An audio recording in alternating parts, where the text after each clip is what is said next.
Hey, good morning, everybody. I am Aaron Schatz of FTN Network, the DVOA guy. You all know me, and you know Mike Tanier of themessenger.com. And we are here with our Week 9 NFL recap on the Schatz and Tanier NFL podcast. It was an awesome Week 9. We got a whole extra hour of sleep to enjoy it. And because of that, it was great. And we're going to talk about it all. And if you're watching us live, which we do, of course, Mondays and Thursdays at 11 a.m. Eastern Standard Time now. No more daylight time, Standard Time. 11 a.m. Please make comments. If you want to make some comments or ask some questions, we're going to basically hit the 4 big games. We're going to deviate a little bit from the usual Monday morning format to hit the 4 big games. So if you have questions about anything else, ask them now. But before we get to the 4 big games, I just want to ask Mike his thoughts on 3 other really notable performances. It was a really notable Week 9, yes, both because of some close games and because of some very not close games. All right. First of all, the Cleveland Browns, one of the 10 best individual game defensive performances in DVOA history. Clayton Tune looks like a 10th grader that they threw out there. I'm not disparaging the Browns defense. I would save that for the Browns offense and quarterback. Clayton Tune would drop back, look at the first read, and say, that's where the ball's going, like it or not. And he made up for it by not being able to scramble at all. He's like the least mobile rookie quarterback I think I've seen in years. Yeah, it was bad. Like really bad. Like his performance doesn't come out as one of the worst because if you adjust for the Browns defense being so good, but the Browns defense comes out as spectacular in that game, even after you adjust for the fact that the Cardinals offense sucks. Right. And they sucked at a level with Dobbs that is way above the level that they sucked this week. And I will point out the best defensive game ever is a game you will remember. House of Pain? Is that Week 3 of 1991? No. What's Week 3? Week 3 of 1991, when the Eagles shut out the Cowboys and sacked Troy Aikman 11 times. My cup runneth over. I don't remember the specific game, but it sounds delightful. Yeah, the Cowboys had 90 yards. They were the number 4 offense that year. Okay. And in this game, they had 90 yards with 11 sacks and 4 turnovers. I feel like that is the best defensive game ever. I feel like that's one of the games Jim McMahon started for the Eagles before he got hurt, and then they went into this mess that season. The next thing to talk about is C.J. Stroud. Yes. And the best rookie game in DVOA history. Best rookie quarterback game in DVOA history, narrowly passing Russell Wilson in the playoffs in 2012 when he had like 380 yards with like 60 rushing yards and a rushing touchdown against Atlanta, which was a better defense than Tampa. C.J. Stroud is the dude. Yeah. Like, every time I saw that game, he was hitting some kind of over-the-shoulder, like drop it in the bucket, ridiculous placement pass. Right. He is on pace. He is 3rd in passing DYAR now. Narrowly behind Tua, with Josh Allen number 1. Okay. And he is on pace for the best rookie season ever for a quarterback. And I would even say maybe the best rookie season ever for a quarterback, like before DVOA, like if you compare it to like Greg Cook's 1969 or something. I mean, Stroud is like doing it. I'm trying to stay at like sort of icy and ice watery on the Stroud experience here. It's phenomenal. You know, I don't the all-time superlatives, DVOA, DUR can say that. Like I want to stay more measured on it. One thing about that game, at halftime, it looked like nothing. And I pulled up the stats. I just took him down a minute ago. At halftime, he had like 125 passing yards. He was sacked twice. He'd thrown an almost interception that got dropped. The Texans were trailing 17-10. It looked like nothing. And it's just that game just kept happening. And they had to keep going down the field and scoring again. And he was driving them directly downfield. And Tank Dell's making plays, and Nico's making plays, and Noah Brown was making plays, and Ogunbowale was making field goals. Right, because they had to get Fairbairn was hurt.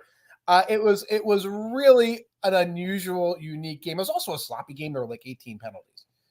But I just want to make sure that the story is Stroud and D'Amico Ryans. That's what I think I want to keep on this. We don't want to say Stroud is doing this magically without an unbelievable structure that's being put in place by that head coach. Houston Texans pass rush. I'm working on an ESPN Plus piece for later this week on the biggest unit improvements of the year. Houston Texans pass rush has gone from 14th to 1st in ESPN's pass rush win rate. Anderson is the real deal, and Greenard has been fantastic this year. Right. When guys like Greenard and Nico start really advancing suddenly, that's a sign that sort of the coaching staff is doing its thing. Here's the developmental piece of this. It's not just our rookies, it's all of this. I think because of the way the offensive schemes are going with San Francisco and still kind of Miami, I don't think D'Amico Ryans can win Coach of the Year. I think it's going to go to either Shanahan or McDaniel, but D'Amico Ryans would be a pretty good candidate in any other year. Yeah, McDaniel's going to fall off. I mean, look at what they're doing. We'll go into that. We'll get into that in a second. Yeah. The other one I want to ask you about, and I don't have any numbers for this. Okay. Joshua Dobbs. I mean, the Arif Hassan, if you subscribe to Arif Hassan's Substack, he's got some really interesting stories that came out of the locker room about just how O'Connell was like translating the Vikings play calls into something Dobbs would understand. So that Dobbs had never practiced with these receivers. He'd never taken snaps from the center. That is and you can disparage Arthur Smith all you want and talk about the Falcons and their weaknesses. The fact that Dobbs was able to do this like 5 days after show was crazy, just insane. This is one of the great all-time NFL stories, honestly. And he's on the sideline going over his cadence with everybody before the game. Like, this is how it's going to sound coming out. The level of professionalism top to bottom that he brings to the table. And Dobbs this season, because he does that. And of course, he goes into Arizona with like how many days of with like 2 weeks, like 2 or 3 weeks or something. Yeah. Right. And they're competitive they beat the Cowboys. They're competitive for the first couple of weeks. And then, of course, you run out of what you can do on the fly there. But it speaks to him. I hope he's in the league until he's 42 years of age, as backup for hire. And it also like sort of undermines the story. Like you'll hear like the Saints. Well, Derek Carr's still not on the same page with his receivers yet, in mid-October. It demonstrates what's possible, and it sort of underscores the lie when some of these teams can't get anything done on offense because, well, it's the backup quarterback. What are you going to do? Yeah, I mean, seriously, we are going to be bringing this game up in those situations for a long time. Don Parsons gives a lot of credit to the whole Minnesota offense for making the situation work with Dobbs. O'Connell and the whole offense worked hard to work with him there. It was an absolutely fantastic. There should be a 30 for 30 on Joshua Dobbs' 2023 season, honestly. Remember, he started in Cleveland. First it happened in Cleveland. Yeah, first Cleveland, then Arizona, then Minnesota. He would honestly be better than Deshaun Watson right now. Better than Deshaun, better than PJ. Let's talk about the big four, though. And we'll take, again, if you're watching live on YouTube, we'll take your questions and comments. 4 big games, winning teams against each other, 1 in each time slot. We'll start in the morning. Yes. Chiefs 21, Dolphins 14. Yes. What I said on Twitter was, if you're a Dolphins fan, the silver lining out of this game is that your defense may finally have shown up. Like, not as a great defense, but not the garbage that they were for the first few weeks of the season without Jalen Ramsey. Yeah, that works, but that's when you're grabbing for a silver lining. I mean, your offense has fallen off, but your defense is kind of showing up. Your offense has fallen off. Your defense has shown up to a degree. Jalen Ramsey's made a difference, and you haven't beaten anyone. The Miami offense, which was challenging records for the first few weeks, is only 19th. They've fallen out of first place, and they are 19th over the last 3 weeks. 19th? Over the last 3 weeks. Okay. So they're still like top 5 overall. They're 3rd overall for the season. Right. But I mean, they were challenging records, and now they're not even in first place for the season. San Francisco is. You're seeing how that Harlem Globetrotter stuff doesn't work when the opponent really can stand up to you a little bit. When it's not the Panthers, when it's not the Broncos in quit mode, it's a very different situation. Yeah. So Don Parsons asks, at this point, is the Dolphins offense just very fragile to hostile situations? Yes, 100%. And it goes back to early in that game, we heard all the noise coming out of Frankfurt and false start penalty, motion penalty. There was a third down play where I think Tua got sacked, where you can see Tyreek Hill looking over before the snap. Like, when do I go in motion? I can't hear what's going on, etc. Same thing happened in Buffalo. Same thing happened in Philadelphia. When you see a team that relies on that much pre-snap motion and everything's a double reverse, Princeton weave, whatever play, anything that throws them off a little bit could be a problem. Miami has had problems all year with bad snaps. Mm-hmm. And you mentioned in your messenger column this morning about it being on the road. So I went and checked. Okay. 8 of their 10 bad snaps are on the road, although 2 of those are against the Chargers. Okay. Well, I don't know. So really it's 6 are on the road, yeah, including Frankfurt, which was a total Chiefs crowd. Yes. 2 are in LA, which is not a Chargers crowd really, and 2 were at home. The Dolphins actually outgained the Chiefs on a per play basis, 5.0 to 4.8. But they had 3 fumbles, and they were slightly worse on third down. And of course, at the end of the game, the fourth down, and they can't get the thing. Do you think that Mike McDaniel needs to dumb it down a bit for road games? I mean, I think he needs to look at how the plays get in and if there is a problem with the noise or the adrenaline or whatever in terms of how much they're doing there. But I don't know, because like if you take some of the wow out of that offense, is it still that offense? I'm not sure what the answer is. Speaking of, is it still that offense? The Kansas City Chiefs. Yeah. It's been half a season now that we've all been waiting for them to be the Chiefs. I mean, they're still a good offense. They're 6th of the year in offense, even after this game, right? So they're a good offense, but they're not the Chiefs that we think of when we think of the Chiefs. Right. But their defense is so much better than it's been in the past. Right. It's kind of weird to think about the Chiefs this year because it's not the team that we're used to, but it's still the same quarterback and it's still the same head coach. And you're like, there's still the same feeling that Mahomes and Reed can always pull a rabbit out of the hat. But I mean, unless the rabbit is named Rashee Rice, there's just the receiver thing is a problem. A rabbit named Rashee Rice. And I look around their defense and say, maybe the thing is we're not perceiving who these rising stars are. Trent McDuffie might be the example there. There's a guy who McDuffie is very good. Yeah, let's think of him as a rising star. But then I look at, Carl Aftis is not that guy at this point. Drew Tranquil is playing well. He's never going to be that guy. So, when you look at it and say, well, maybe there's these 3 or 4 defensive players that are playing lights out. It's not. It's Spags. It's Jones. It is McDuffie. It's the linebackers when they're healthy. And it's this total team effort, which is not something we've seen from their defense before. Yeah, I will say, speaking of the ESPN Plus article that I'm going to do, if you look at defense versus receivers for all receivers, so basically that means pass defense removing sacks and removing passes with no intended receiver, in other words, throwaways. So this is a better measure of the secondary. Right. They were 21st last year. Mm-hmm. They're 2nd this year. Wow. So that is some better coverage. And that's coming off, playing Tyreek Hill and Waddle, and, they have some other very solid offenses and solid receiving cores against them. I think it's McDuffie, but, we saw all those guys in the Super Bowl.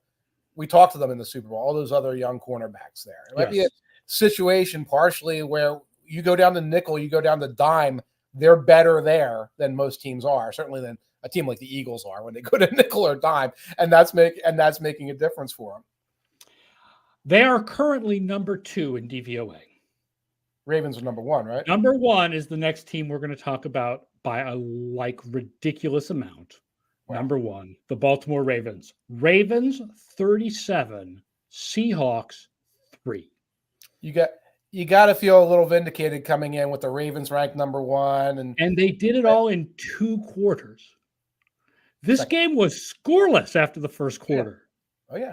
And the fourth quarter was all Tyler Huntley, and they beat the Seahawks 30-0 or something in the middle 2 quarters, because there was 7 by Huntley at the end. But wow. The Ravens are now the number 3 team ever. Really? Through 9 games, which is, I mean, let's be really honest. I don't think that's really true. Mm-hmm. I mean, if you ask me to rank every team in the NFL history after 9 games, the teams that they're ahead of, right? I would put the 85 Bears ahead of them. I would put the 91 Packers ahead of them. I would even put the 2003 Chiefs ahead of them, even though the 2003 Chiefs fell off a little bit. Fell off in the second half of the season. What I said in my tweet about this was, I want to see them beat a top team. And by top team, I mean the Bengals with Burrow healthy. Right. And people came back to me and said, aren't Detroit and Seattle top teams? And that's an interesting question, because Seattle is sort of a second-tier team. Detroit, are they a top team or not? I'm not sure. But the reason I'm not sure is because the Ravens clobbered them. If it wasn't for that game, we absolutely would think of Detroit as a top team. Right. And it is a little bit of like moving the goalpost this way down, moving a little further. It's like, yeah, you beat the Browns, but that was this. You beat the Bengals, that was it. You beat the Seahawks and Lions. Is it really that good? And again, I don't think they're the third best team of all time, but DVOA is telling us the things that we don't see obviously when watching the game, in terms of the quality of the run defense or third down defense or the running game or the situational football or whatever, the special teams. It's adding all that stuff up that we don't necessarily say. Right. Do I think the Ravens are 20 percentage points of DVOA better than the rest of the league? No. Do I think that right now it's safe to call them the best team in the NFL? Yeah. Yeah. You take away some of those drop passes against Pittsburgh, they're 8-1. Yes. Their other game was an overtime loss. Right. I mean, this team is clobbering people, just absolutely clobbering people. They're well-rounded. Their worst unit is special teams, which is usually their best. So that's probably going to get, even though their offense and defense will fall off a little bit, they're probably going to get better. And I had a lot of Ravens a lot of Ravens fans point out to me on Twitter that they usually handle Burrow. Handle what? Burrow. That's true. They have a good history against Burrow, which means now we can't move the goalposts again. If they beat in 2 weeks, because next week they're playing Cleveland, the great Cleveland defense, but their offense sucks right now. Yeah. If they beat Cincinnati with a healthy Burrow in 2 weeks, we do not get to move the goalposts again and say, well, now they have to beat the 49ers on Christmas. Okay? First of all, cancel your Christmas plans with family, because 49ers Ravens is a bomb. Awesome game. Second of all, we don't get to move the goalposts. If they beat the Bengals, if they've beaten the Seahawks, the Lions, and the Bengals with a healthy Burrow, boom. I'll do that. I'll tell my mom I can't visit her in a nursing home because my boss, Aaron Schatz, told me. Go earlier in the day. There's a whole day. I'm looking for an excuse, man. Why do you think Lamar Jackson is 17-1 against the NFC? I have no idea. That's such an artifact. I can't begin to explain. There is a theory that the problem is that NFC teams don't see him. Because they don't see him. So I went and looked at the last 4 years and how he does against AFC teams that didn't see him the previous year. All right. 8-6. Yes, that's not it. So I don't think you can say, well, AFC teams get to see him every 2 years, but NFC teams only see him every 4 years. I think if you don't see him, you don't, for a while you don't see him. So I think it's just random chance. It sounds like a random artifact, and I don't know who the NFC opponents they faced are, but there could just be a year where they faced the NFC South and it was a 4-0 and things like that, like mixed into the data. Do you have any thoughts about the Seahawks coming out of this game? You know what? They're fine. They're fine. They got two very winnable games coming up. They got the Commanders coming up, and they got the somebody else that they should be able to beat. The Rams coming up, and then after that, let's say they're 7-3 there. Niners, Cowboys, Niners, Eagles. Yeah, they seem like a wild card team that's going to lose in the first round. Right. And I've actually heard. I did some Seahawks radio. I talked to some Seahawks fans, who are like, this team's going nowhere. We have to start over, et cetera. And it's like, I mean, you can think that's fine. If you think they would have been better off blowing stuff up, go watch a Giants game. Yeah. This is what happens when you actually fall apart. The Seahawks are not falling apart. It's much better every week when you sit down saying, hey, we got a chance to, give Brock Purdy a black eye or whatever they hope to do week to week. Guess what? We all get to watch a Giants game next week because that is the 4:00 national game against one of the next teams we're going to talk about. No. The Dallas Cowboys. No. Giants Cowboys is the Fox National 4:00 game next week. No. Okay, and we're getting it. We're getting it in Jersey. And we're getting Tommy DeVito. We're getting Tommy DeVito. Eagles 28, Cowboys 23. And you did not wear the Homer glasses in messenger.com this morning. You pointed out the Cowboys outgained. This was not a Cowboys fall on their face game. Cowboys outgained the Eagles. I will point out they ran more plays. They had the same number of accepted penalties and fewer penalties if you include penalties declined. Okay.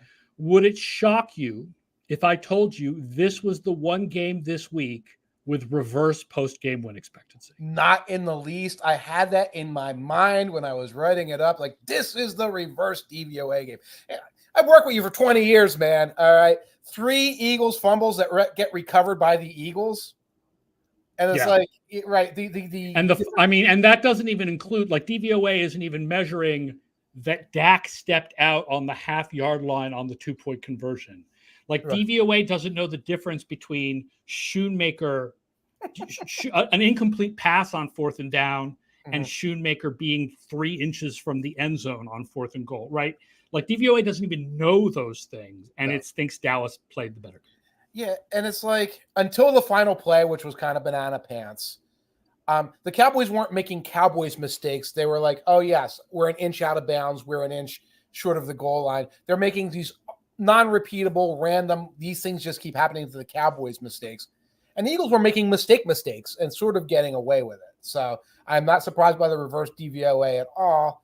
But, you know, you look at it that way, and then you look at, well, what does that mean for the playoff seedings? And the Eagles are now in. Well, the Eagles are in the driver's seat for the playoff seedings. I mean, that's the thing, right? I mean, like, I can be like, oh, the Eagles are lower in DVOA, the Eagles are lower in DVOA all day long. They're going to have home field advantage.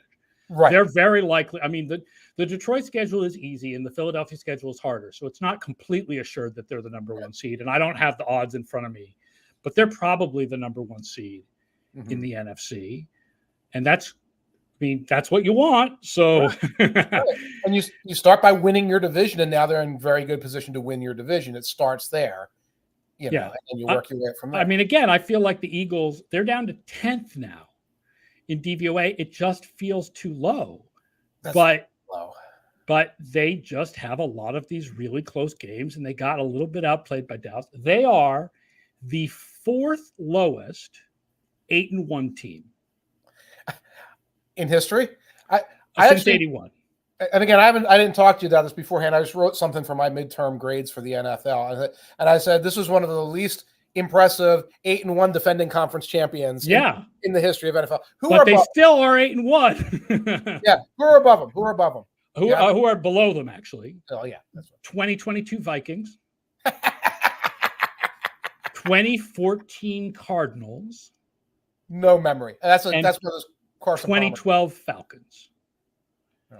Of the 10 lowest 8-1 teams by DVOA, the only one that made it to the Super Bowl was 1982 Redskins. And of course, 82 was a very strange year. Very strange year with a weird playoffs after a strike. Speaking of watching the Cowboys next week, Don Parsons wants to know if Tommy DeVito is sub Peterman. Maybe. No. So Clayton Tune might be. Okay. I don't think they let DeVito throw enough to be sub Peterman. To be sub Peterman, you have to throw the ball. But that's that's true. That's telling you something, though. He had, and there's a lot of the end of that game. There was a lot of dump offs and completions. So his stats do not look Peterman like at the end because it's 23-0 at halftime, and he's throwing screen passes. Threw 2 when they needed him to do something when the game was so close. He threw back-to-back interceptions. You can't put him below Peterman. I was starting to pull out the Kim McQuistons and Marty Dormrezes and Bobby Hoyings of history. Well, I hope not. I hope not for the young man's sake and for Giants fans' sake. All right. Speaking of teams that used to employ Nathan Peterman, the night game, Bengals 24, Bills 18. The Bills keep doing what they do. Yes. DVOA like the Bengals better, But Kevin Cole's adjusted scores, where he has the Bills still number one in his power rankings, liked the Bills better. The Bills had a 57% success rate for their offense compared to 48% for the Bengals.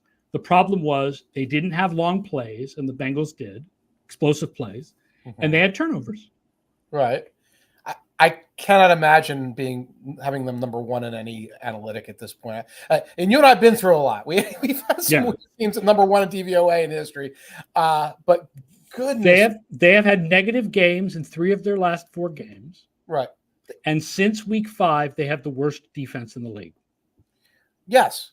They were 1 play away from losing to the Giants during this Giants pratfall. It's a really interesting discussion. DVOA keeps saying their offense is kind of fine. Their offense has still been good. Josh Allen, like I said earlier, Josh Allen leads the league in passing value by our numbers.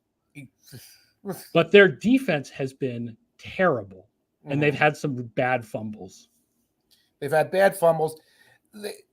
It's like the same loss every time where, here comes the big drive at the end, and Allen does these heroics and everything to get it from 2 scores to 1 score.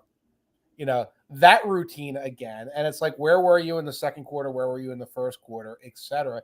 And it's just frustrating to watch. And I look at this team, and the conclusion I came to, and I know that the stats are full of those 3 games at the beginning of the season. Yeah, it really is so much those games. Well, that and the fact that the Jacksonville game, it feels like they outplayed the Jaguars. Since then, ugh.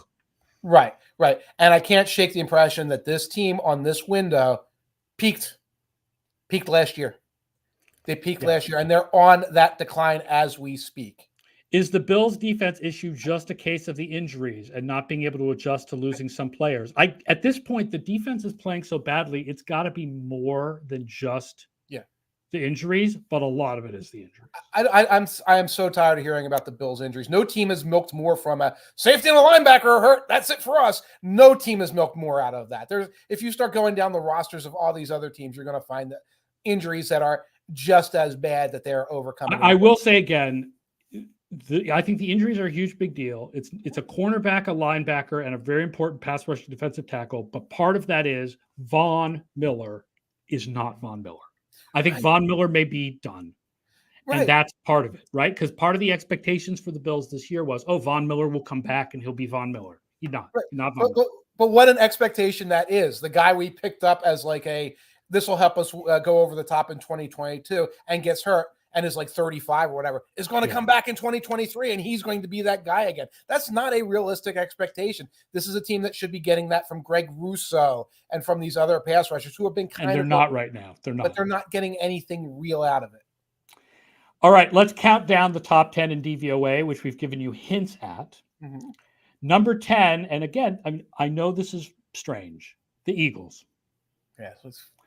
Number 9, the Cowboys. All right. Number 8, the team that passed the Eagles and the Cowboys this week because they had such a good defensive game, and that is the Cleveland Browns. Ugh. Number 7, Miami. All right. Number 6, Jacksonville. Nice week to have a bye, Number 5, with the big fat red arrow moving downward, is the Buffalo Bills. Ugh. Number 4, the Detroit Lions. Well. Number 3, the San Francisco 49ers. Yeah. Climbing a spot to number 2, the Kansas City Chiefs. Mm-hmm. And number 1, by leaps and bounds, the Baltimore Ravens. You sure you don't have a Ravens and Eagles game mixed up in there somewhere, and that explains it? The Ravens have had, by DVOA, 3 of the top 5 games of the year. That would be 27-3 over Cleveland. Right. That would be the Detroit game. Right. And then this game. And we're 3 of the top 5. And we're acting like that's not 3 blowouts of teams with winning records. Yeah, we're acting like that's not 3 blowouts of teams. Though that is 3 blowouts of teams with winning records, including the team with the best defense in the league this year. Right. So that's telling us about the Ravens. The Ravens are fine at number 1. You're right. 20% better than everybody else feels 20% weird. better than everyone else is a little not like if I was going to like subjectively do this, I would have them like 5% ahead of Kansas City, not like 20%, but they're number one. Right. Monday Night Football. Are you ready for the Jets? The Chargers and the Jets. Are you ready to make fun of Justin Herbert some more? I can't That's get your enough job. Because that's your thing. Somehow that became my brand, and I'm not happy about it, but I own it. I am not ready for this game because it feels like a game where the Jets are going to play really great defense and muck around and wind up winning at the end. I'm just checking the over-under. It's 40, and I am feeling an under.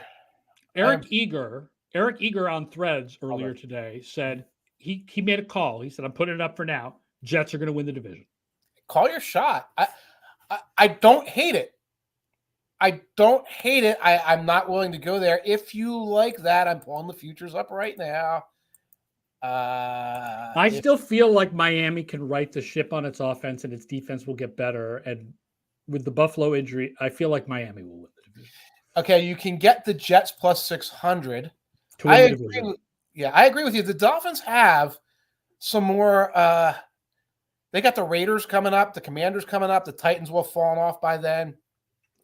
They've got a couple of games where they can build enough of a resume, and then if they can beat some decent opponents, be there and take that division. And but no, I can say plus 600. Eric, put your money where your mouth is. I'm not. Are you ready for the return of Aaron Rodgers in the playoffs? Oh my God! One catastrophe at a time in my life. But you're right. I have a funny feeling that's what's going to happen when they get there. If they get there, go Steelers. Make this not happen by mucking out more wins, please. The Chargers, these teams are closer in DVOA than you think. The Chargers are currently 16th. The Jets are 20th. Right. The Jets' weakness is run defense plus all their offense. The Chargers' weakness is their running game plus all their defense. Right. So the weaknesses match. Perfect. And the Chargers are the most 16th ranked team in the history of 16th. Let's face it. Bets I like in this game, Quentin Johnson under 32.5 yards. Okay. The Jets are the number one team against wide receiver 2, and it's not like they really want to use Johnson. They're sort of forced to. Wow. I think you're going to win that bet. I have a hard time watching a whole game and rooting against Quentin Johnson to do something. It's just a weird headspace to be in. And Chargers pass defense gives up lots of running back receiving. So I like Breece Hall over 19.5 receiving yards. I love it. I think those are both good plays. I might just play the under and go with it and not worry too much about anything else. This isn't one of those games where I think, points off of turnovers, this, points over turnovers, that. It's just going to be mucky. The line is Chargers minus 3.5, and I'm going Jets. Yeah, I'm not going to Chargers laying a field goal. My God. Laying more than a field goal against the Jets when they're 16th and 20th in DVOA? No, give me the Jets. At home. Give me the Jets at home. Yes. Absolutely. You know what? I'm taking that too. So, all right. So we're big on the Jets tonight, and we're big on the Baltimore Ravens in general. By the way, the Baltimore Ravens, I don't remember what the odds are, but even if you think that DVOA is smoking something, and that the Ravens' odds of winning the Super Bowl are not as good as we think they are, they are way better than what is being offered by the market right now. I would go out and buy the Ravens to win the Super Bowl, and you will have plus expected value. Here's what you got. Ravens for the conference, plus 500. I like that. Ravens for the Super Bowl. Oh, my goodness. Where are they? Oh, they're there. Plus 950. I would probably do the conference. You cash the bet and goof off for 2 weeks afterwards. But I think I got it at plus 1,200 or plus 1,400 a week ago. Beautiful. Yeah. The market caught up quick. Michael Allen Brewer wants to know, in an alternate timeline where the Falcons traded for Lamar Jackson, which presumably means no Bijan Robinson, how many times would Jonnu Smith still be targeted more than Kyle Pitts?